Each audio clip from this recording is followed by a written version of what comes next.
भगवती सूत्र उदायन राजा अधिकार। उदायन राजा देश विदपी श्रवणोपासक ની કેવી છે અંતર આરાધના, જેના ભીતરમાંથી 11 પ્રકૃતિનો ઉપશમ, ક્ષયોપશમ અને ક્ષય થાય ત્યારે આત્મા 5મા ગુણસ્થાન ઉપર આવે. મનુષ્ય છે, પણ મનુષ્યની અંદરમાં પણ દરેક વ્યક્તિનો પુરુષાર્થ આધ્યાત્મિક ક્ષેત્રમાં બધાનો પુરુષાર્થ અલગ અલગ છે. બહારના ક્ષેત્રમાં, વ્યવહારના ક્ષેત્રમાં ઉદયયોગ સંયોગની અવસ્થા જે હોય એની અંદરમાં વ્યક્તિ વર્તમાનમાં પ્રયાસ તો કરે છે, પણ વ્યક્તિની વર્તમાન લક્ષ્ય, એની વર્તમાન અવસ્થામાં લક્ષ્ય શું છે? પ્રવૃત્તિ છે બહારની, વ્યવહારની, પણ જો સ્વરૂપનું લક્ષ્ય હોય તો વ્યક્તિ બહારની પ્રત્યેક પ્રવૃત્તિમાં એનો લગાવ બહુ કમ હોય. અને જો વ્યક્તિને લક્ષ્ય ન હોય, રુચિ ન હોય, તો નિવૃત્તિ હોય કે પ્રવૃત્તિ હોય, શરીરની કોઈ પણ અવસ્થા હોય, પણ વ્યક્તિનું લક્ષ્ય જો સ્વરૂપનું બની રહે તો વ્યક્તિ જરૂર એ બધામાંથી ઉદયયોગ સંયોગની અવસ્થાઓમાંથી એ બહાર આવ્યા વગર રહી ન શકે. તો આને તો બધું અનુકૂળ ઉદય છે. ઉદાયનને બધું જ અનુકૂળ છે. શારીરિક, માનસિક, વ્યવહારિક, કૌટુંબિક, આર્થિક અને જો પરમાર્થનું લક્ષ્ય છે. આ પરમાર્થનું લક્ષ્ય જેને હોય અને બહારની ચીજો ગમે તે હોય, ગમે એવી હોય, ઇન્દ્રનું ઇન્દ્રાસન હોય, પણ વર્તમાનમાં જો એનામાં સમ્યક દર્શન બોધિ વર્તતું હોય તો એને બહારના જે એની સામે સગવડ સુવિધાઓ છે એને એની કોઈ વિશેષતા ન હોય. એની વિશેષતા તો હંમેશા માટે આત્માની જ હોય.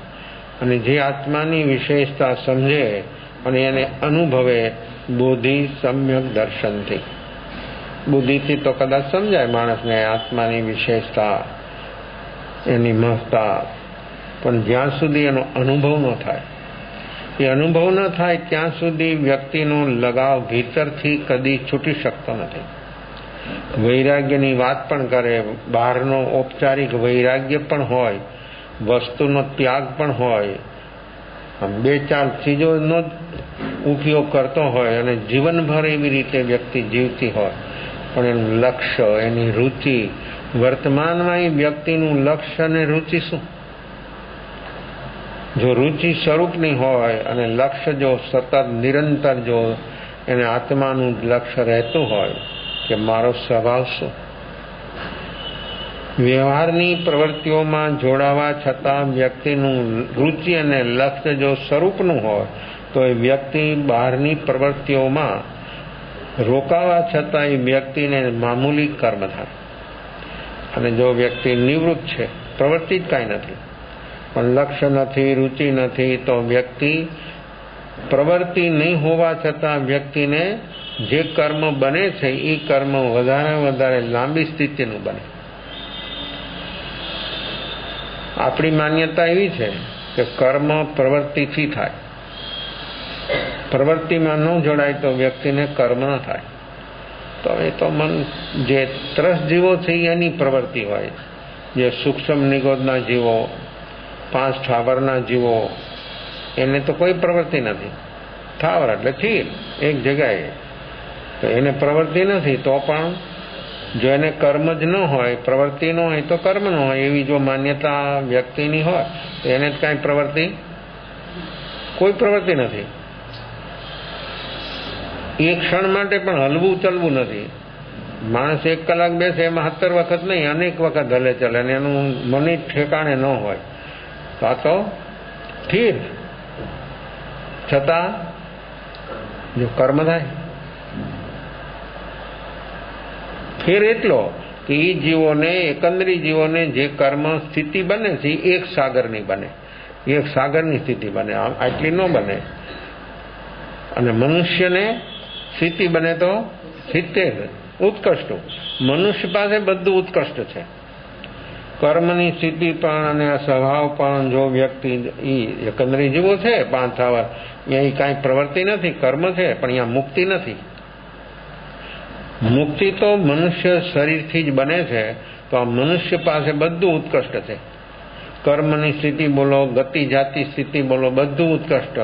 4 ગતિને ખતમ કરવાની શક્તિ પણ મનુષ્યમાં છે. અને પંચમ ગતિ પ્રાપ્ત કરી શકે એ મનુષ્ય માત્ર આપણે કર્મભૂમિના મનુષ્ય છે. બીજા એને કાંઈ ન થાય. જો મનુષ્ય જન્મ મળ્યો છે, જુગલિયા મનુષ્ય છે, અકર્મભૂમિના મનુષ્ય છે, અંતરદીપના મનુષ્ય છે, સમૂર્ષિ મનુષ્ય છે, એ કાંઈ ન કરી શકે. મનુષ્ય જ છે, આપણા જેવા જ, બધું આપણું જ. પણ એની અંદરમાં એ સ્વભાવરૂપ ધર્મ સુધી જીવો પહોંચી શકતા નથી. જો કર્મભૂમિના જે ક્ષેત્રો છે, 5 ભરત, 5 ઈર્વત ને 5 વિદેહ ક્ષેત્ર, આ 15 ક્ષેત્ર જે છે એ કર્મભૂમિના કહેવાય. અને કર્મભૂમિના જે મનુષ્યો છે એ જ મુક્તિના અધિકારી બની શકે. પણ એની અંદરમાં મુક્તિના અધિકારી કર્મભૂમિના મનુષ્યો બની શકે છે, પણ એમાં કોણ બને? કેટલું બાદ થઈ જાય, કેટલું નીકળી જાય? જીવો મનુષ્યો જ છે 15 કર્મભૂમિના, પણ એની અંદરમાં મુક્તિનો અધિકારી કોણ બની શકે? જો મનુષ્ય જન્મ દુર્લભ છે, અહીંયા સુધી પહોંચી ગયો, પણ એ મુક્તિને માટે કોણ યોગ્ય બની શકે? એની તૈયારી જો હોય તો એ કર્મભૂમિના મનુષ્યમાં એ ઘટના ઘટી શકે છે. પણ એની તૈયારી વર્તમાનમાં ન હોય તો આ કાર્ય કદી શક્ય સંભવિત બનતું નથી. તો એનાથી આગળ ચાલો. મનુષ્ય બન્યો, કર્મભૂમિનો મનુષ્ય બન્યો, જૈન પરિવારમાં જન્મ લીધો, કેટલો બધો આગળ આવ્યો બહારથી. પણ રુચિ સ્વરૂપની ન હોય, લક્ષ્ય ન હોય તો એવા જીવો કેટલા, રુચિવાળા જીવો કેટલા. જો આ કેટલી કચરો બધો નીકળી જાય, કેટલી જીવોની કેવી અવસ્થાઓ છે, બધું આમ બાદ થતું જાય. અને પાછળ શું બચે? કેટલા બચે? એક જ ઘરમાં 5-10 મેમ્બર હોય, એમાંથી સ્વરૂપની રુચિવાળા જીવો કેટલા? એક જ પરિવારમાં એક સાથે રહીએ છે બધા, છતાં સ્વરૂપની રુચિ લક્ષ્ય એ કેટલા જીવોની હોય? તો સંસ્કાર છે, વાતાવરણ છે, માહોલ છે, બધું છે, શુભ ભાવમાં પણ રહેતા હોય, છતાં સ્વરૂપની રુચિ અને લક્ષ્ય કેટલા જીવોનું હોય? આ બધી કેટલી વિવિધતા છે જીવોની, એના પરિણામોથી, એના ભાવોથી. આ દરેકે દરેક જીવની વિવિધતા એ આગળ પણ વધ્યો, એને રુચિ પણ બની, લક્ષ્ય પણ થયું. અને પ્રેક્ટિકલ ન થાય તો લક્ષ્ય થયું, રુચિ બની, પણ પ્રેક્ટિકલ ન કરે તો મનને બુદ્ધિના લેવલ સુધી સમજ વધી રહીએ, પણ એનું પરિણમન ન થાય.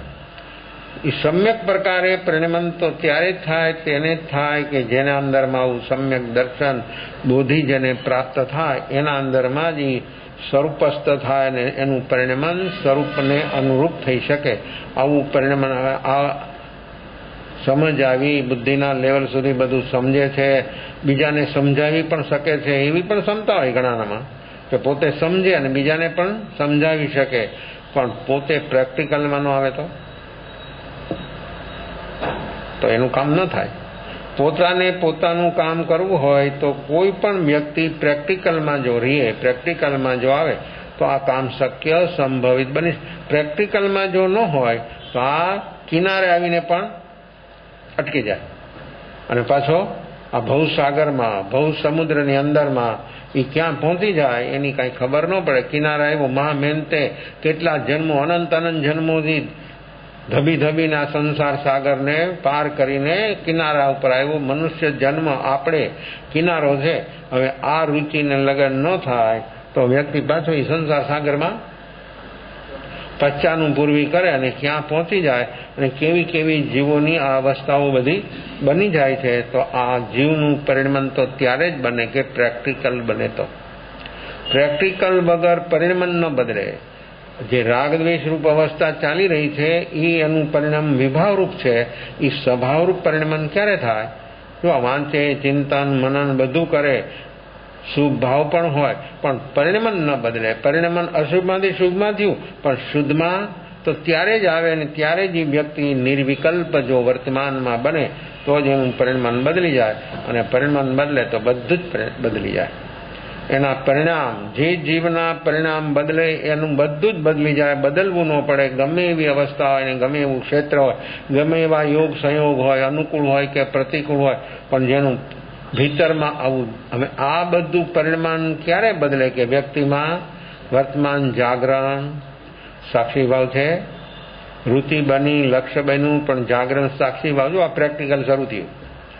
જાગરણ સાક્ષી ભાવથી પ્રેક્ટિકલ શરૂ થાય. ત્યાં કંઈ બહારમાં પ્રેક્ટિકલ એટલે કંઈ કૂવો નથી ખોદવો કંઈ.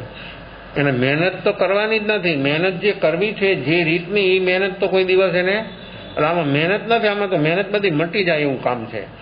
અનંતકાળથી જે મજૂરી જ કરી છે જીવનભર, એક એક જીવ જગતની અંદરમાં જેટલા જીવો ચારે ગતિમાં છે એ બધા મજૂરી જ કરે છે. મજૂરીના પ્રકાર અલગ, બસ એટલું જ. બાકી દરેક જીવ મજૂરી જ કરે છે અને એ બધા લેબર વર્ગમાં જ છે. જ્યાં સુધી માણસ પ્રેક્ટિકલમાં ન આવે ત્યાં સુધી સમ્રાટ ન બને. જેને સમ્રાટ બનવું હોય, શાહી બનવું હોય, જેને આત્માને પરમાત્મા સુધી પહોંચાડવો હોય, એને વર્તમાનમાં પ્રેક્ટિકલ કરે તો જરૂરી આત્મા જીવાત્માથી આત્મામાંથી પરમાત્મા બન્યા વગર રહી ન શકે. તો આપણું પ્રેક્ટિકલ છે જાગરણ સાક્ષી ભાવ. સતત વ્યક્તિ પોતાના મનમાં જોયા કરે કે મારા મનમાં શું ચાલે છે, કેમ ચાલે છે. આ જે ચાલે છે એ બધું એને જો જોયા કરે સાક્ષી ભાવથી. સાક્ષી ભાવથી જોયે તો જ જોયું કહેવાય. એ પાછું ધ્યાન રાખજો. આંખથી જોયું એટલે જોયું ન કહેવાય. આંખથી પણ બોધ થાય, કાનથી પણ બોધ. પાંચે ઇન્દ્રિયો બોધમાં પણ નિમિત્ત છે અને આશ્રમમાં પણ નિમિત્ત છે. નિમિત્ત છે, સાધન છે.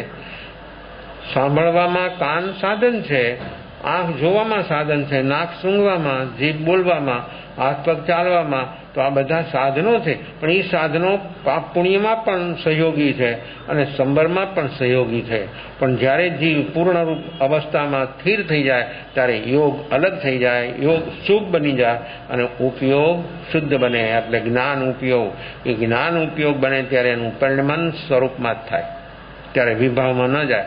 અને એ ઉપયોગનું જે પરિણમન થાય એની અંદરમાં ક્ષણ ક્ષણ ઉપર, એક એક ક્ષણ કેવું કામ થાય, એક એક ક્ષણ ક્ષણ ઉપર કેવું કામ થાય કે અનંત કર્મની નિજરા. નવું થાય નહીં, નવું પેલું ટોટલ બંધ થઈ જાય. કારણ કે આશ્રમના કારણો બંધ થાય. આ જાગરણ સાક્ષી ભાવ એવું પ્રેક્ટિકલ છે કે અંદરમાં રહેલા મિથ્યાત, અવરત, પ્રમાદ, કસાય ને યોગ, આ 5 કારણ છે આશ્રમના. અને એ કારણો બંધ થાય. એ કારણ જે કારણો બંધ થયા તે પ્રકારનો આશ્રમ બંધ થઈ ગયો. મિથ્યાત્વ ગયું એટલે સમકીર્તિ સંવર. મિથ્યાત્વ તે આશ્રવ, સમકીર્તિ સંવર. એટલે જો નેગેટિવમાં કંઈક કરવા પણ છે, પોઝિટિવમાં સ્વભાવમાં કંઈક કરવા પણ છે જ નહીં. એ તો છે જ, એનો માત્ર અનુભવ કરવાનો છે.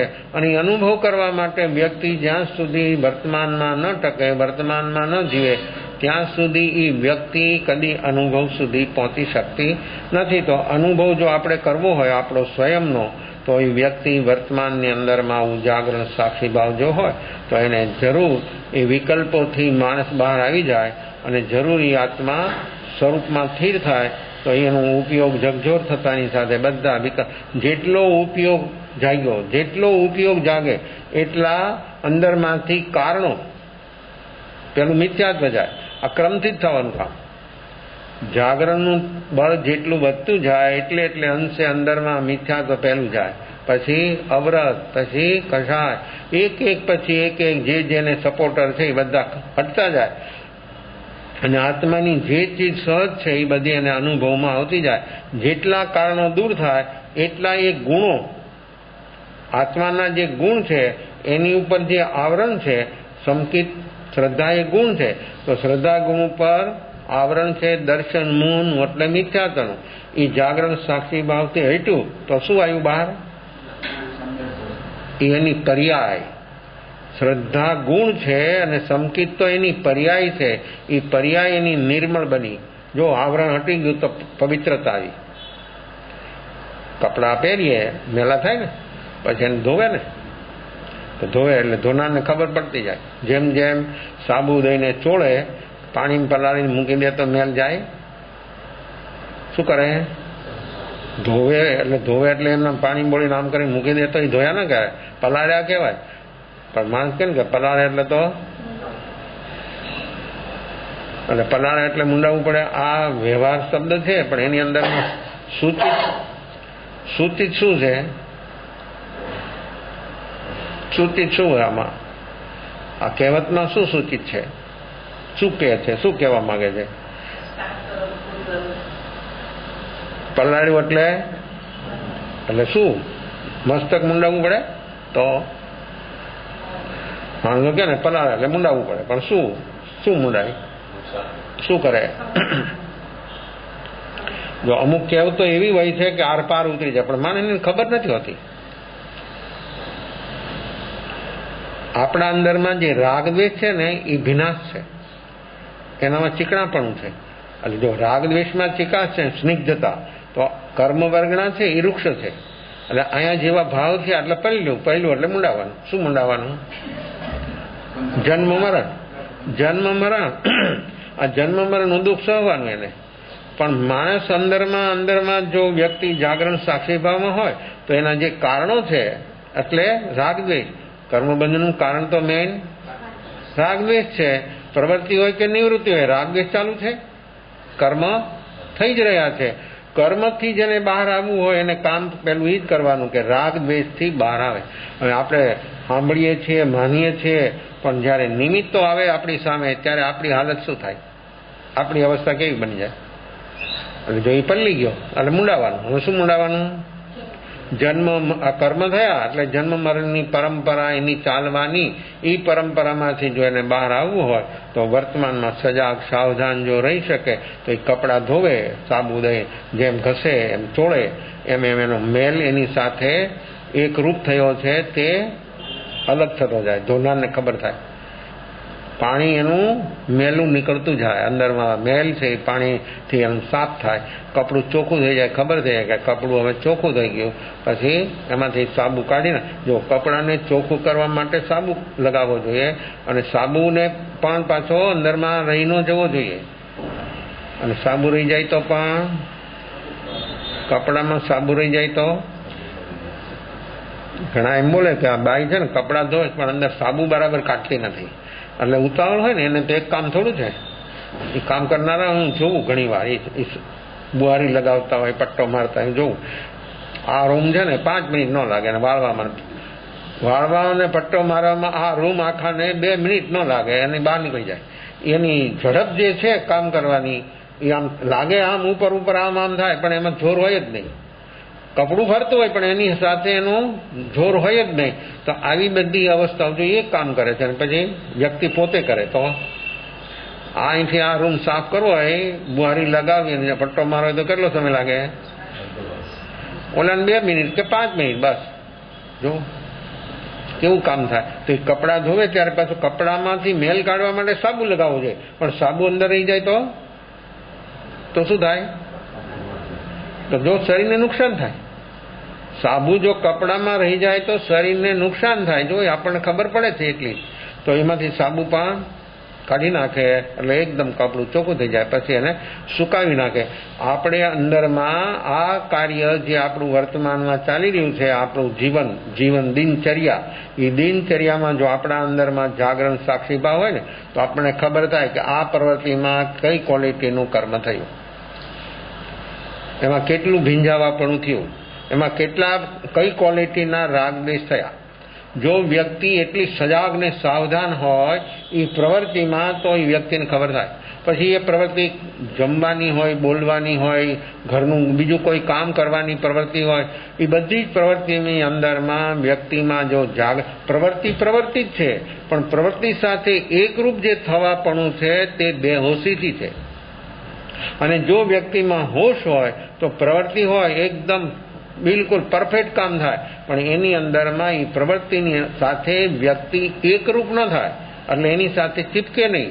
હવે ચીપકે નહીં તો વ્યક્તિનું કર્મ જો અહીંયા ઉપયોગ સ્વરૂપમાં છે, લક્ષ્ય સ્વરૂપનું છે, પ્રવૃત્તિ કરે છે, તો એની પ્રત્યેક દિનચર્યા સાધના બને.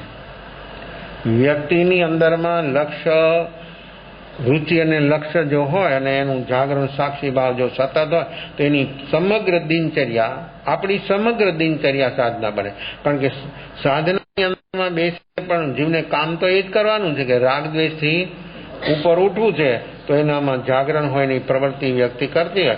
ભોજન કરે છે, જરૂરી છે, કરવું જ પડશે. 24 કલાકમાં એક ટાઈમ પણ કરવું પડશે. પણ એ ભોજન કરવામાં વ્યક્તિનો ઉપયોગ કેવો હોય, એનો ઉપયોગ અંદરમાં શું કામ કરતો હોય?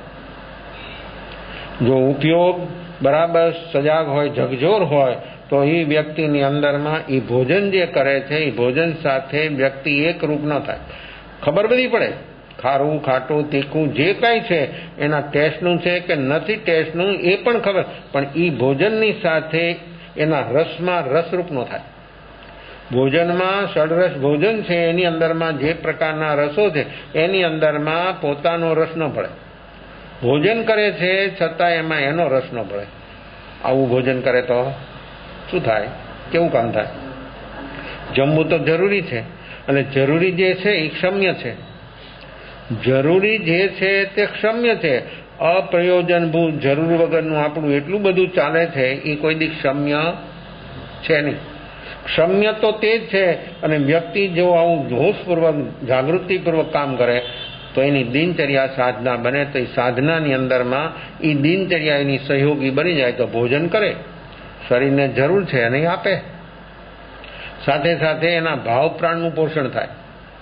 આપણે દ્રવ્ય પ્રાણનું પોષણ કરીએ છીએ ભોજનથી, અન્ન, પાણી, હવા, પ્રકાશથી આપણા 10 દ્રવ્ય પ્રાણ છે એને પોષણ મળે. અને એને પોષણ મળતું બંધ થઈ જાય તો શું થાય? વીકનેસ આવે, આપણને દેખાય, ખબર પડે. ભાવ પ્રાણની વીકનેસ આપણને ખબર પડે કેમ? એ કેમ ન ખબર થાય? તો ભાવ પ્રાણ રૂપ તો પોતે છે. દ્રવ્ય પ્રાણ કોના છે? શરીરના. તો એ શું સમજે છે? જો શરીર તે હું, હવે શરીર તે હું, તો આ 10 દ્રવ્ય પ્રાણ તો એના થતા નથી. કારણ કે 10 દ્રવ્ય પ્રાણનો સંબંધ તો શરીર સાથે છે. આત્મા તો આ શરીરમાંથી ચલ બસે, શરીર આ પડ્યું રહે, એમાં 10 પ્રાણ છે, પણ એનું કાંઈ કામ થાય? બધું બંધ, બધું ઠપ થઈ જાય. કરંટ જાય એટલે બધું ઠપ થઈ જાય. મંદિરમાંથી જ આ ચેતન ચાલ્યો જાય એટલે બધું ઠપ થઈ. તો દ્રવ્ય પ્રાણને પોષણ મળે છે અન્ન, પાણી, ખોરાક, હવા, પાણીથી. ભાવ પ્રાણ, જો ભોજન વ્યક્તિ જાગરણ સાક્ષી ભાવ સાથે, સ્વરૂપના લક્ષ્ય સાથે જો વ્યક્તિનું ભોજન હોય તો એ અણારક પદનો અનુભવ થાય. હું અણારક છું, આત્મા, અને નથી એકલું શરીર ભોજન કરતું, નથી એકલો આત્મા ભોજન કરતો. સિદ્ધ ભગવાન કંઈ જમતા નથી, તેમ ડેડ બોડી પડ્યું હોય તો એ પણ કંઈ. તો શરીર અને આત્માના સંયોગથી આ બધું ચાલે છે.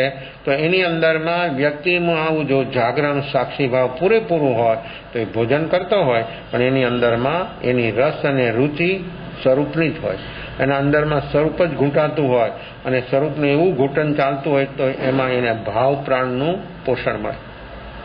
કામ કરે છે શરીરનું અને મળે છે એને ભાવ પ્રાણનું પોષણ. તો આપણે ભાવ પ્રાણને કદી પોષા નથી. હવે આવું જાગરણ સાક્ષી ભાવ જો આપણામાં ટકી જાય, સતત બની રહે, તો ભાવ પ્રાણને સતત એનું રક્ષણ થાય. એટલે એ રક્ષણ થાય એટલે એ ભાવ પ્રાણ ખીલે. આવરણ હટતા જાય ભાવ પ્રાણ ઉપરથી એટલે ભાવ પ્રાણ ખીલે. જેમ પૌધા હોય અને પાણી મળતું બંધ થઈ જાય તો શું થઈ જાય? સુકાવા માંડે. જો એ પેલા મૂળમાંથી ન સુકાય, ઉપરથી સુકાય. કેમ? મૂળમાં તો હજી પાણી થોડું થોડું હોય છે, પણ ઉપર જે પહોંચવું જોઈએ ને નથી વધારે પ્રમાણમાં, એટલે ઉપર પહોંચતું નથી, એટલે પેલા ઉપરથી સુકાય. કોઈ પણ ઝાડ પૌધા છે એ નીચે જડમાંથી ન સુકાય, પેલા ઉપરથી સુકાય. હા, એવું પણ બને કે એના મૂળ ઉદય ખાઈ જાય. જે ઝાડ છોડના મૂળ ઉદય ખાઈ જાય એ મૂળમાંથી સુકાઈ જાય. કારણ જે મૂળ દ્વારા જળ દ્વારા પાણી ઉપર પહોંચે છે તો એ જળને જ ઉદયે ખતમ કરી નાખી. એટલે જેનું કનેક્શન હતું એ કટ, જો કનેક્શન કટ થઈ ગયું. કેવું કામ છે? ઝાડ આખું એમના ઊભું હોય, સુકાઈ જાય. એની સાથે પાંદડા પણ સુકાયેલા હોય, ઝાડની સાથે પાંદડા પણ એવા જ સુકાય, પણ જો જ્યારે હરું ભરું હોય ત્યારે એનો કલર અલગ હોય, ગ્રીન, અને જ્યારે સુકાય ત્યારે એના પાંદડા જો. તો જળમાંથી સુકાઈ જાય કેમ? તો કે એની અંદરમાં ઉદય થઈ જાય, કાં એવી બીજી કોઈ જીવાત થાય તો ઝાડ, કોઈ પણ ઝાડ હોય, આંબા હોય, કોઈ પણ ઝાડ હોય ગમે એટલા સમયનું, પણ એવી જીવાત જ્યારે જળમાં થાય મૂળમાં, ત્યારે એ જળથી સુકાઈ જાય. એટલે એનું કનેક્શન અંદરમાં જે પાણી સપ્લાય થાય છે એ કનેક્શન બધું કટ થઈ ગયું, એટલે પાણી ઉપર ન પહોંચે એટલે બધું સુકાઈ જાય. હવે જ્યારે પાણી મળે જ નહીં અને સુકાય ત્યારે પહેલાં ઉપરથી સુકાય, કારણ કે અંદરમાંથી પાણી અને ઉપર ચડાવવા માટે એની પાસે બેલેન્સમાં પાણી છે નહીં. આપણી પાસે આપણું હાર્ટ ચાલે છે ને, કિડની ખરાબ થઈ જાય તો ડાયાલિસિસ કરવું પડે. શા માટે? જો આપણા શરીરના એક એક અંગ છે એનું કેવું અલગ અલગ આપણને ખબર નથી, છતાં એ કિડની કામ કરે છે, લીવર કામ કરે છે, હાર્ટ કામ કરે છે, આંખ, નાક, કાન બધા 10 પ્રાણ એની જગ્યામાં બધા બરોબર કામ કરે છે. એમાં કામ કરતું કંઈક બંધ થાય, કેમ બંધ થાય? બરોબર રિયલી ચાલે છે, બરોબર સેટ છે બધું અને એકદમ અનુકૂળ, છતાં એમાં એ બરોબર ચાલતું એમાં કંઈક બંધ થઈ જાય, કેમ થાય? એમ કંઈક અંદરમાં દ્વિજાતિ તત્વો જરૂર વગરના, જો અહીંયા જરૂર વગરનું કંઈ ન હોય અને જરૂર વગરનું હોય તો એ ક્ષમતા ન રહે, બંધ થઈ જાય, એ આખી સિસ્ટમ બંધ થઈ જાય. જરૂર વગરની કોઈ પણ ચીજ કોઈ પણ જગ્યાએ સેટ નહીં થાય. તો આપણે વગર જરૂરનું કેટલું કરીએ છીએ? જરૂર વગરનું અપ્રયોજનભૂત ત્રણેય યોગથી આપણું કેટલું થાય છે? આ કોઈ દી ક્ષમ્ય નથી. તો એની અંદરમાં આપણા બ્લડની અંદરમાં જે અંદરમાં તત્વો છે, જે નેગેટિવ તત્વો, એ બધા બ્લડમાંથી બહાર કાઢી નાખે, કિડની સાફ કરે છે, બ્લડને એકદમ શુદ્ધ કરી નાખે, અને પછી એમાં જે કાંઈ તત્વો ખરાબીના હોય એ બધા યુરિન માટે બહાર કાઢી નાખે. આ કિડનીનું કામ કેવું છે?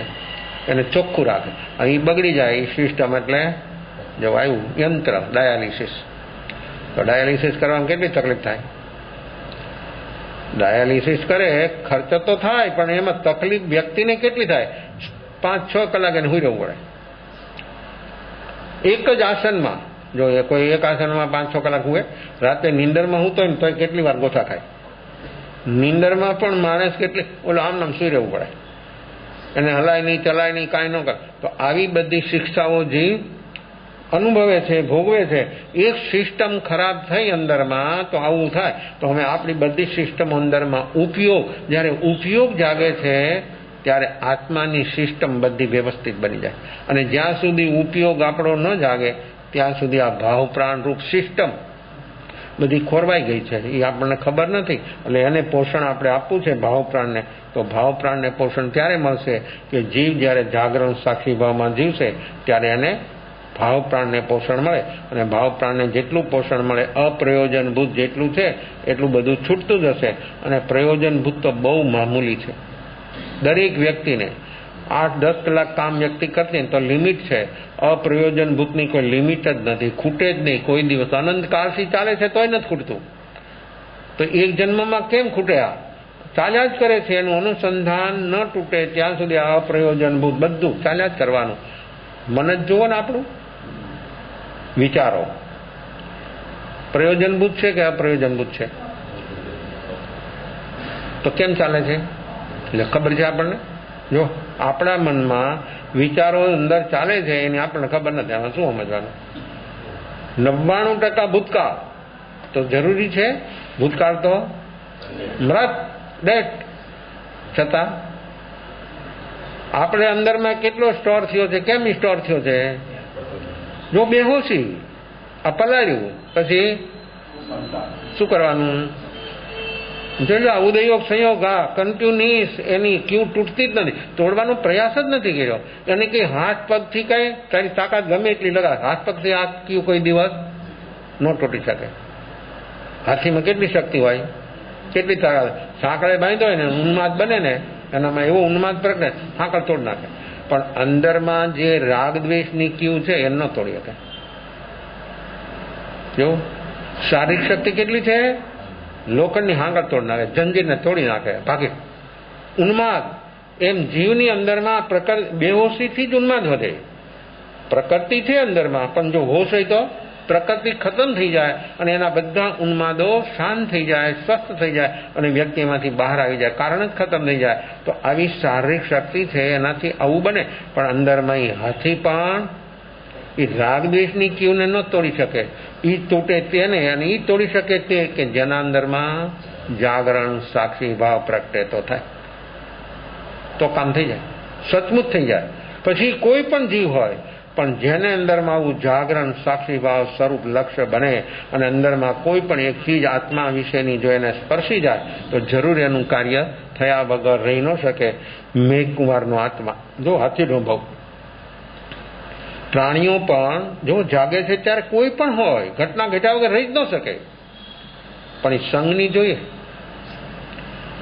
મનુષ્ય, તિર્યન, દેવ અને નારક આ સંઘની છે. તો એનામાં નારક અને દેવ એ સમ્યક દર્શન સુધી પહોંચી શકે છે. તિર્યન 5મા ગુણસ્થાન સુધી પહોંચી શકે છે, એનાથી આગળ નહીં. ત્યારે મનુષ્ય 14 પાર કરી જાય.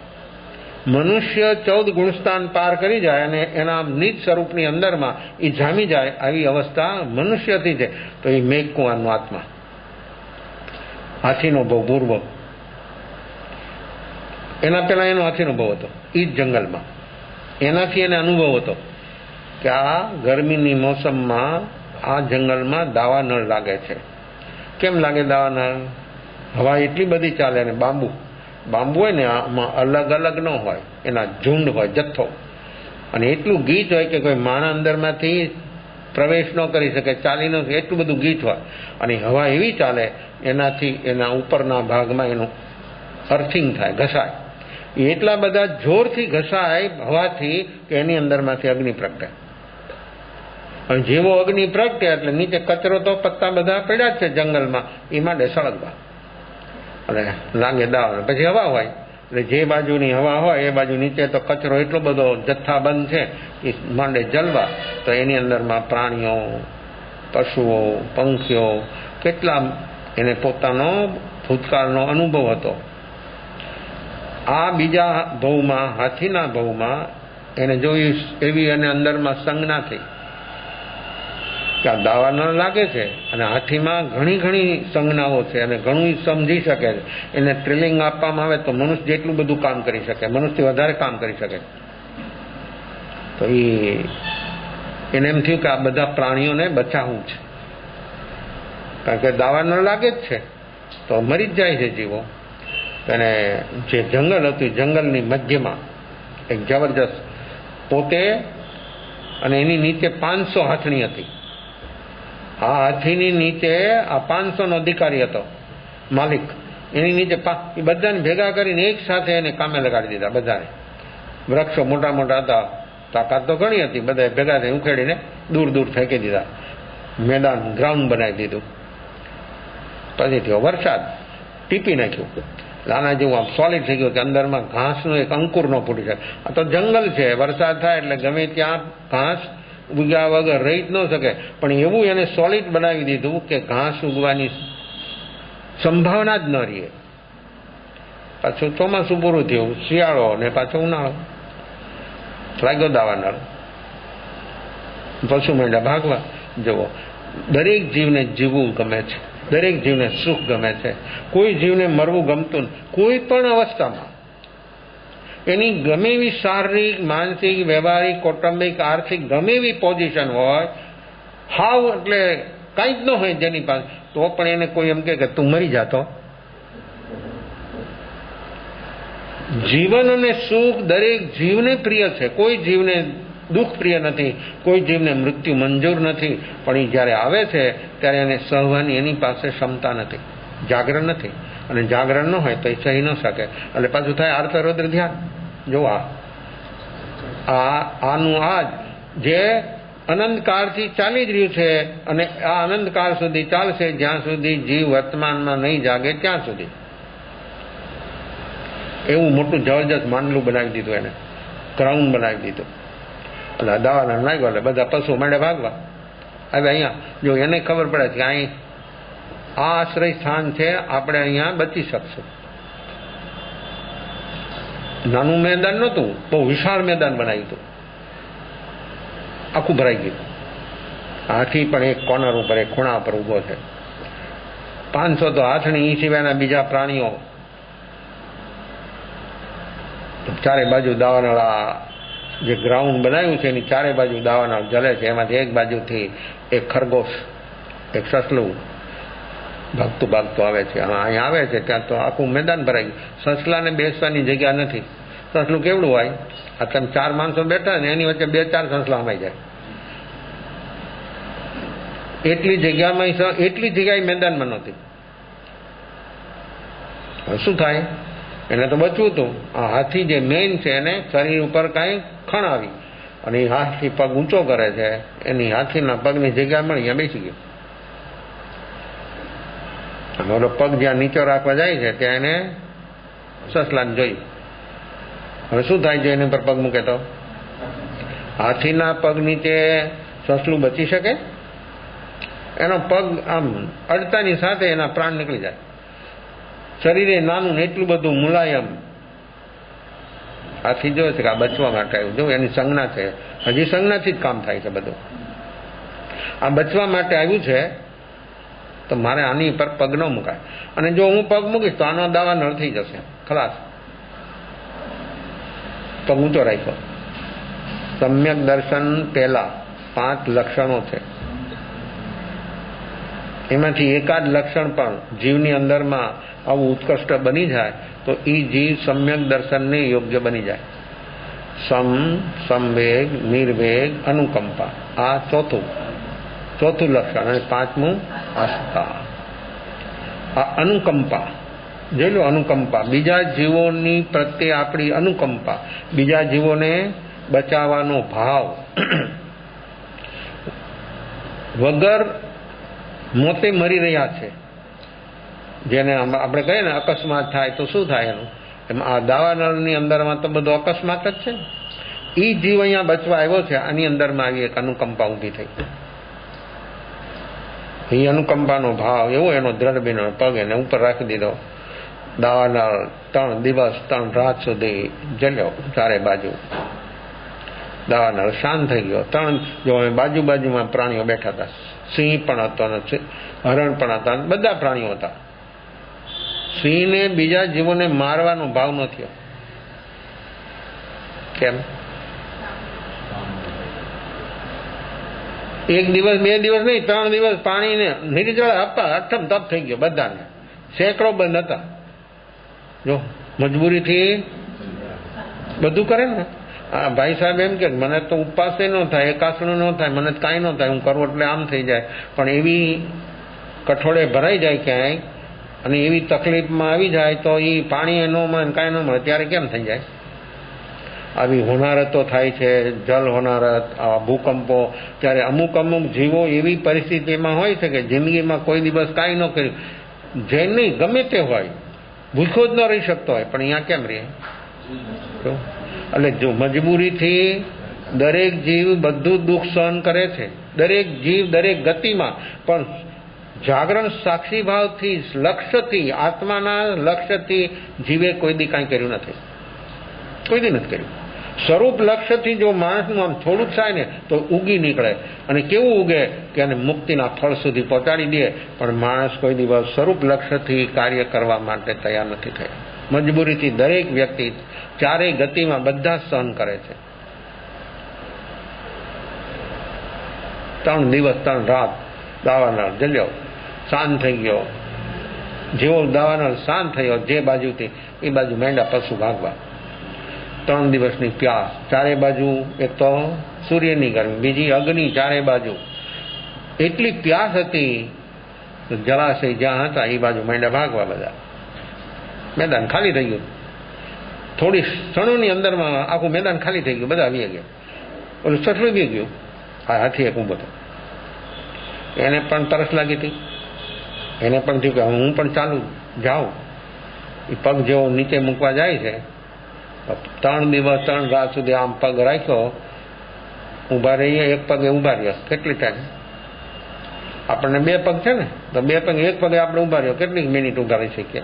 હા, કોઈને અભ્યાસ હોય તો ઊભા રહી શકે, 5 મિનિટ 10 મિનિટ કલાક સુધી રહી શકે.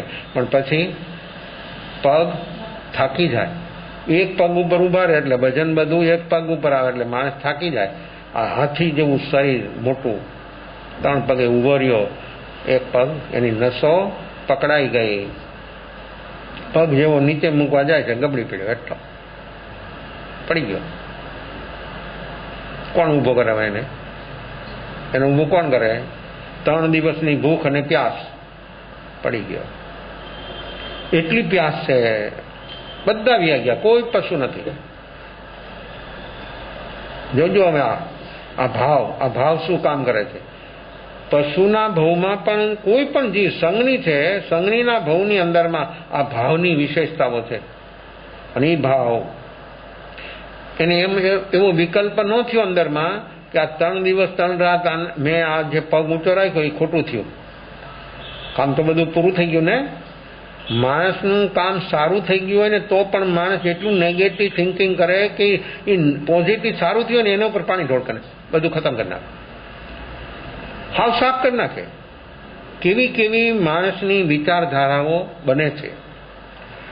આના અંદરમાં એવો ભાવ ન બગડ્યો કે મેં પગ ઊંચો ન રાખ્યો હોત તો હું ન પડી જાત ને, તો હું જીવી જાત ને.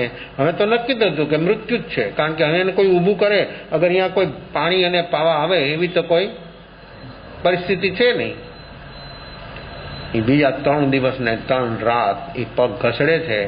પગ ઘસડી જમીનમાં ખાડા પડી ગયા. અવાજ પણ કરે છે, પણ કોઈ એનો અવાજ સાંભળતું નથી, કોઈ એને પાણી પાતું નથી.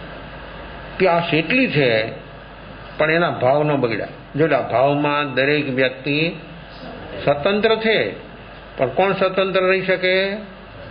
સ્વભાવને અનુરૂપ ભાવમાં કોણ સ્વતંત્ર રહી શકે? અશુભ ભાવ તો જો ચાલે જ છે, અશુભ ભાવ તો સતત ચાલે છે. એમાંથી પણ બહાર આવી શકે, અશુભમાંથી શુભમાં અને શુભ અશુભમાંથી પણ શુદ્ધમાં, નિર્વિકલ્પ અવસ્થા સુધી પણ જો આ મનુષ્ય પહોંચી છે. બીજા કોઈની ક્ષમતા નથી. હા, અહીંયા સુધી પહોંચી ગયો આજે, એના ભાવ ન બગડ્યા. બીજા 3 દિવસ ને 3 રાત એના અંદરમાં એટલી એની વેદના હતી પ્યાસની, એ બધી સહન કરે છે, ભાવ ન બગડ્યા. તો એ જીવને આ અનુકંપા જોઈ લેજો, અનુકંપા અને એ અનુકંપાના ભાવથી મરણાંત ઉપસર્ગ પ્યાસનો, તો પણ એના ભાવમાં કોઈ ફેર ન થયો. અને એ વ્યક્તિ એવી અવસ્થામાં અહીંયા હાથીના ભાવમાં એ નિર્વિકલ્પ બની ગયો. ક્ષયોપસમ સમ્યક દર્શન થઈ ગયું એને. અનુકંપા, એક અનુકંપાનું લક્ષણ. અને વ્યક્તિ આવી અવસ્થામાં, આવી વેદનામાં એ વ્યક્તિ નિર્વિકલ્પ બની ગયા, ભાવમાં ફેર ન થયો અને નિર્વિકલ્પ બને સમ્યક દર્શન પ્રાપ્ત થયો. અહીંયાથી આત્મા, શરીર આત્મા અલગ થઈ ગયા. ક્યાં ગયો? કોણ લઈ ગયું? એને કોને પગ આપ્યા? એને કોને ગતિ આપી? એ જીવને ગતિ કોને આપી અહીંયા જવાની? જુઓ, આ એના અંદરમાં પડેલા શુભ ભાવ, એ શુભ ભાવની કેવી ગતિ બની અને અંદરમાં બોધી સમ્યક દર્શન જીવ પામી ગયો. ક્યાં ગયો? રાજગ્રહ નગર, મહારાજા સૈનિક, એની પટરાણી ધારણી દેવી, એની કુખે જીવ ગયો. આ જીવને કોને અંદરમાંથી ફોર્સ કર્યો કે તું અહીં જા? જો આયુષ બંધ ક્યાં થઈ ગયો? આવા ભાવની અંદરમાં આ જીવનો આયુષનો બંધ થયો. એ જીવ ત્યાંથી ક્યાં ગયો? હાથીના ભાવમાંથી સીધો સૈનિક, મગધપતિ, ધારણીને દોહદ ઉત્પન્ન થયો. આ જીવ જેવો આવ્યો થોડા સમય પછી દોહદ ઉત્પન્ન થયો. એને એવો દોહદ ઉત્પન્ન થયો કે હું સેચાને ઘાથી હતો, એની ઉપર હું બેસું, ઝીણો ઝીણો વરસાદ વરસતો હોય, મોર બપૈયા બોલતા હોય અને ચારે બાજુ મેઘ ગર્જના થતી હોય, અને આવો એને દોહદ ઉત્પન્ન થયો. અંદરમાં ઈચ્છા, દોહદ અને ઈચ્છા, દોહદ, 2 હૃદય ભેગા થાય. કોના? એક આવેલો જીવ અને માં, આ બેયના હૃદય ભેગા થાય, એનાથી દોહદ ઉત્પન્ન થાય. આનાથી તો આખું શાસ્ત્ર છે, દોહદ શાસ્ત્ર છે. એ જે વ્યક્તિને દોહદ ઉત્પન્ન થાય એ કેવા પ્રકારનો છે ને એના પરથી નક્કી થાય કે આ જીવ કેવો આવ્યો છે, આ જીવ શું ચીજ છે. લોકો બોલે ને કે પુત્રના લક્ષણ પારણામાંથી નહીં, ઉદરમાંથી દેખાય. પણ કોણ જોવે? એનો અભ્યાસ કોણ કરે? પારણામાં તો એની માને ખબર પડે તો હવે હું અહીંયા ખબર પડે ભાઈ આવી એ કાંઈ જોવે જ નહીં. મોહ ને રાગ વાળો જીવ વસ્તુ સ્થિતિ જે હોય ને જોઈ જ નથી શકતો. હોય તો ખરું બધામાં, પણ એ જોવાની એનામાં ક્ષમતા નથી, કારણ કે એ પ્રકારનું એનામાં સ્થિરતા નથી. એટલી બધી વિવરતા, મોહ, એટલો બધો મોહ કે વ્યક્તિ કાંઈ જોઈ ન શકે. તો ઉદરમાંથી ખબર પડે કે એમ દોહદ ઉત્પન્ન થયો. કેમ આવો દોહદ ઉત્પન્ન થયો એને? આ પાણી પાણી થતા આનો જીવ છૂટ્યો હતો. મેઘકુંવારના, આનું નામ મેઘકુંવાર પછી રાખે છે. પછી એને આવો દોહદ ઉત્પન્ન થયો. આ અંત સમય ઉપર એની પ્યાસ, 3-6 દિવસની પ્યાસ, એટલું પાણી પાણી, તો અહીંયાને એવો દોહદ ઉત્પન્ન થયો. કેમ પૂરો થાય? આ જો વિચારોની અસર, હું બોલું છું, આપ લોકો સાંભળો છો, પણ વિચાર આપ લોકો નથી જોઈ શકતા. વિચારોની અસર આપણા શરીર ઉપર 100%, શુભ અને અશુભ બે. આ ધારણી દેવીના આવા વિચારો, આ દોહદ ઉત્પન્ન થયો અને મનમાં થયું કે આ તો કેમ પૂરો થાય? અત્યારે તો વરસાદની સિઝન નથી, આ કેમ પૂરું થાય? એ વિચારો એટલા બધા સઘન બન્યા કે એના શરીર ઉપર અસર થઈ અને શરીર સુકાવા માંડ્યું. મહારાજા શ્રેણી પૂછે છે કે શું છે આપને તકલીફ? વાત કરે છે, તો આપની ઈચ્છા પૂરી થઈ જશે. અભયકુમારને બોલાવે છે. અભયકુમાર પાસે 4 બુદ્ધિ હતી. મહારાજા સૈનિકના રાજ દરબારમાં 500 પણ એના મંત્રીઓ હતા. એમાં શિરમોર, અભયકુમાર, ઉત્પાત્યા, વિનયા, કમ્યા અને પ્રણામ્યા, 4 બુદ્ધિનો ધાર. કોઈ પણ પ્રશ્ન હોય એની ક્ષણે સોલ્વ. ગમે એવો પ્રશ્ન હોય ને, આવી એની બુદ્ધિ હતી, સમ્યક બુદ્ધિ હતી. અને આના મનમાં નક્કી હતું કે જે દિવસે મહારાજા કે તારી જરૂર નથી, તું જા, એટલે ભગવાન મહાવીરના શરણોમાં હું પહોંચી જવા. આનું લક્ષ્ય હતું અભયકુમારનું. કે છે કે આમ છે, તો કે થઈ જશે કામ. અભયકુમારે અઠમ તપની આરાધના કરી. દેવ હાજર થાય છે અને કહે છે દેવને કે માતાને આવો દોહદ ઉત્પન્ન થયો છે, તમારે પૂરો કરવાનો. તો કે થઈ જાય. દેવ આવીને 1-2 કલાકની અંદર આમ વાદળ ચડી આવ્યા, ગર્જના થવા મળી, વરસાદ વરસવા માંડ્યો અને આખું મોસમ બદલી ગઈ. મહારાજા શ્રેણી કહે છે હાથીને તૈયાર કરો, અને ધારણી દેવીને ઉપર બેસે, પોતે બેઠા ઉપર બે, અને ગાર્ડનની અંદર ફરવા માટે જાય છે. એ જે વાતાવરણ બધું, એટલું બધું સુંદર વાતાવરણ જોવે છે, અંદરમાં રહેલા જીવને અંદરમાં શાંતિ થઈ ગઈ. જોઈ લો, દોહદ ઉત્પન્ન થયો અને એ પૂરો થયો, તો અંદરમાં આ જે પ્યાસ અંદર આવી મુક્તિની પ્યાસ હોય તો શરીરને તો પ્યાસ લાગે છે, ભૂખ લાગે છે, ખબર થાય છે, પણ મુક્તિની પ્યાસ ક્યારે લાગશે? એ ક્યારે બનશે? આ મુક્તિની પ્યાસ, આ જીવની અંદરમાં આવી શરીરની પ્યાસ, તો અહીંયા આવો દોહદ ઉત્પન્ન થયો. તો જે જીવ જે વસ્તુ કરે છે તે બધી એની સાથે સાથે જ ચાલે છે. એ વિચાર રૂપ હોય કે પ્રવૃત્તિ રૂપ હોય કે ગમે તે રૂપે હોય, પણ એ વ્યક્તિની સાથે સઘનતા બને એટલે એની સાથે જ ચાલે છે. તો આવી બધી અવસ્થાઓ ધારણી દેવી ખુશ થઈ ગયા. અંદરમાં જીવને પૂરો સંતોષ થઈ ગયો. સવાર 9 માસાનો જન્મ થાય છે, આનું નામ રાખે છે મેઘકુંવાર, અને કેવી રીતે એનું લાલન પાલન થાય છે. તો જો અંત સમય ઉપર આ જીવની અંદરમાં આવું બોધિ સમ્યક દર્શન આ જીવ પામી ગયો. અને અહીંયા આ જીવને આ તો બધું રાજકુમાર બન્યો, બધું મળ્યું. જો જન્મની સાથે સોનાની ચમચીથી ગળુથી પાવામાં આવે. ઝૂંપડામાં જન્મ હોય તો ગળુથી માટે ગોળે ન હોય. જો એ મનુષ્ય જ છે ને, છતાં જો આ પુણ્ય, તો આ જીવને આત્મદર્શન પણ થયું અને પુણ્ય પણ એટલું ભેગું થયું કે ક્યાં પહોંચી ગયો જીવ. અને હવે એની ઉંમર મોટી થાય છે, ભણે છે, એટલો જ તૈયાર થાય છે, ઉંમર લાયક બને છે. મહારાજા શ્રેણી એક સાથે 8 રાજકન્યાઓ સાથે એની શાદી થાય છે. 8 મહેલ બનાવી દીધા અલગ અલગ. ભગવાન મહાવીરનું પદાર્પણ થયું રાજગ્રહ નગરના ઉદ્યાનમાં. લોક બધા જાય છે. આ મેઘકુમાર ઝરૂખામાં જોવે છે કે આટલા બધા લોકો આટલા બધા ઉત્સાહથી ક્યાં જઈ રહ્યા છે. દાસી કહે છે કે એ તો મહાવીર પધાર્યા છે, એના દર્શન, એની વાણી સાંભળવા માટે લોકો જાય છે. તો કે ચાલો આપણે જવું છે. આખા રાજ પરિવાર સાથે ભગવાન મહાવીરના દર્શન અને વાણી સાંભળવા માટે આખો રાજ પરિવાર જાય છે. ભગવાનની વાણી તો બધા સાંભળે છે, હજારો લાખો જીવો, તિર્યંક પ્રાણીઓ પણ હોય. જો ચોટ લાગી ગઈ કોને? મેઘકુંવારને. કેમ? જો અંદરમાં બધું પડ્યું છે, માત્ર એક નિમિત્તની રાહ હતી. આ નિમિત્ત મળી ગયું. ચોટ કે આ દુઃખ જો એ જીવે ભોગ્યું છે ભૂતકાળમાં, આપણે ભોગ્યું છે, પણ આપણે એની કોઈ ખબર નથી. આ જન્મ મરણના દુઃખો કેટલા આપણે ભોગવ્યા એની કોઈ આપણને ખબર નથી, કારણ કે આપણે બેહોશીમાં જીવ્યા, બેહોશીમાં આયુષ પૂરું થયું, ખબર ન થાય. આને તો સમ્યક દર્શન પ્રાપ્ત થઈ ગયું. એન્ડ ઉપર મહાવીરની વાણી સાંભળતા ચોટ લાગી ગઈ કે જન્મમ દુઃખમ, જરા દુઃખમ, રોગાણી મરણાણીય. આ જન્મ દુઃખ છે, બુઢાપો દુઃખ છે, બીમારી દુઃખ છે અને મૃત્યુ દુઃખ. એમાંથી એના કારણો આપણી ભીતરમાં છે, એમાંથી બહાર આવવું છે. શું એને પ્રતિકૂળતાથી?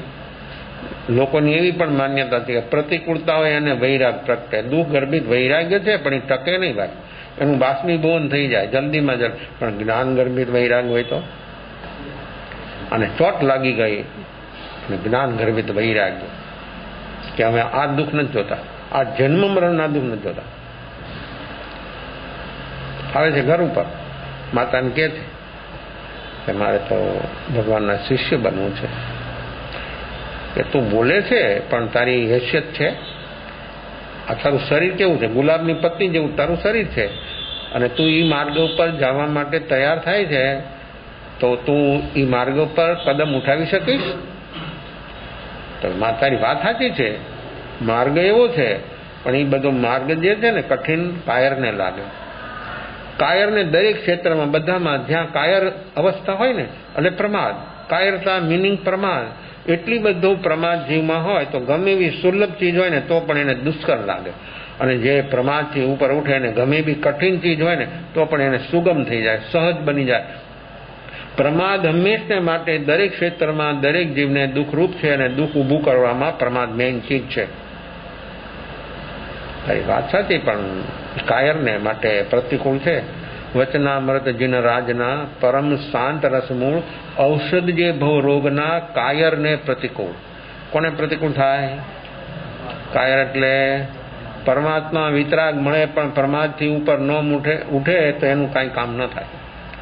વચનામૃત જીન રાજના પરમ શાંત રસમૂળ, ઔષધ જે ભવરોગના. ઔષધ છે આ શેના? ભવરોગ મિટાવવા માટેના. પણ માણસને ભવરોગ ન મિટાવવો હોય તો એ તો કે મારાથી કાંઈ ન થાય, હું કાંઈ ન કરી શકું.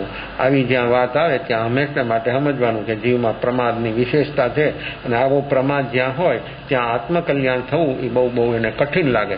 દરેક ક્ષેત્રમાં દરેક કાળે જીવો બધા હોય જ છે, દરેક ક્વોલિટીના જીવો હોય છે. આને તો બોધ થઈ ગયો, અને હવે કામ નક્કી જ છે કે આ ભવની અંદરમાં આ મુનિ જીવન સ્વીકારી અને સમસ્ત દુઃખોના કારણનો અંત કરી નાખવો છે. આ વાત ચાલે છે. આગળ શું થાય છે? સમય આપણો થઈ ગયો. 5 મિનિટ ધ્યાન કરીએ. आँख बंद, मोड़ू बंद, कमर और गर्दन से टटार बैठना, शरीर और मन स्वस्थ बना लेना, मन और शरीर में कोई तनाव टेंशन न रहे, शरीर और मन रिलैक्स कर देना, सहज चलता हुआ श्वास श्वास को साक्षी भाव से देखने का प्रयास, श्वास लेते समय नासिका के द्वार पर ठंडा महसूस होना, श्वास छोड़ते समय गर्म महसूस होना, मन धुत भावी में चला जाए तो पूर्ण श्वास, दीर्घ श्वास, 1 2 3 श्वास लेते ही मन वापिस आ जाएगा. सावधानी से काम करें, सजगता के साथ काम करें.